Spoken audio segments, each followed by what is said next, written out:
In today's session, we will learn how an industrial boiler works. We will discuss step by step all sections and the parts of the boiler. As we know, a boiler is used to convert water into steam, which is then used in the industrial processes. To make the steam from the water, we have to feed the water into the boiler. We need a water storage tank located near the boiler. Water is fed from this tank into the boiler shell via high pressure pumps. One pump operates on duty while the second pump remains on the standby. These pumps deliver water into the boiler at high pressure, and a check valve is installed at the delivery point to ensure one-way flow towards the boiler. If the check valve fails, the hot water from the boiler shell can flow back into the water tank. Once the water level reaches the high level, the pump stops filling. A water level probe is installed in the boiler shell, detects low level, high level, very low level, and very high level. This probe starts the pump at low level, stops the pump at high level, and trigger alarms and shut down the boiler at very low or at a very high water levels. Two visual water gauges are also available for the operator to monitor the water level inside the boiler. Next, the water is heated. A diesel burner is typically installed in the boiler to burn the fuel and produce the flame needed to heat the water. The burner includes a small diesel pump and a blower to draw the air in. Then mix diesel fuel and air, which is then ignited by an electronic spark to start the fire. The diesel burner is connected via pipes to the diesel tank. The fuel is drawn into the burner through a fuel filter to ensure that clean fuel enters the system. Excess fuel returns to the diesel tank via return line. Burner parameters are tuned precisely to produce the correct air-fuel mixture and maintain a steady flame. Now, you might wonder how the water and the burner flame remain separate. To understand this, consider the furnace structure is built within the boiler shell.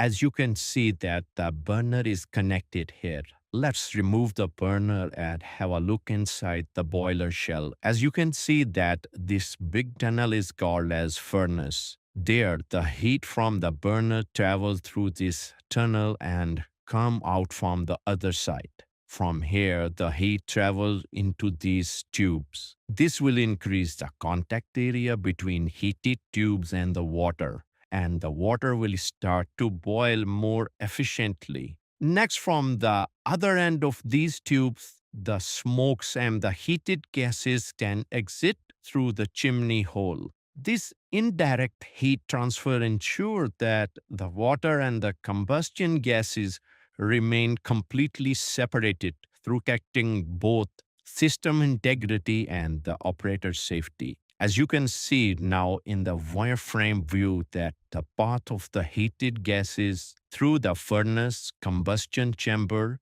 tubes, and finally how it exits the boiler shell. Now the burner continues to heat the water. The water converts into steam, and this steam will be collected above the water surface, ready to be used in the industry. Normally, a hand valve is provided to deliver the steam to the process area. Now let us discuss the control system of the boiler. Usually a pressure transmitter is installed on the boiler to monitor the steam pressure. A pressure gauge is also installed as a quick reference for the boiler operator. Now the boiler have a working pressure set point. Once this set point limit is reached, the boiler control system will shut down the burner. When the pressure drops below the load limit, then the boiler control system will again start the burner to make fire and heat source inside the boiler furnace. Now let's discuss about the safety valves of the boiler.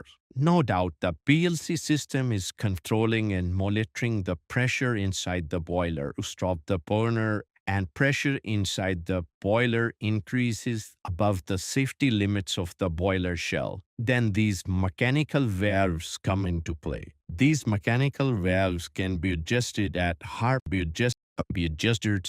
Let's suppose at 12 bar. If the pressure inside the boiler increases more than 12 bar, these valves will open and releases the steam into the atmosphere. These valves usually installed in pair to make sure the safety of the boiler.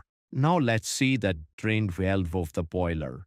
As we know that in the industries, the boiler runs 24 by 7 whole week. Now as the water turns into steam, the minerals in it start to deposit on the inner walls and the bed of the boiler chamber, and it also turns into clinkers and stay inside the boiler. These drain valves opens maybe 4 to 5 times a day for quick 10 to 20 seconds just to drain some water from the boiler. And this helps to improve the boiler efficiency. The draining reduces the risk of internal corrosion caused by settled debris. Now let's see a control panel for this boiler. A PLC control panel in the boiler automates operation like startup, shutdown, and load management. It continuously monitors the parameters like pressure, temperature, and water level and adjusts the actuators accordingly. This ensures efficient, safe, and consistent boiler performance with minimal manual intervention. Now that's the end of the today's session. I hope you liked today's video. We will soon come with another video. Till next time, take care and goodbye.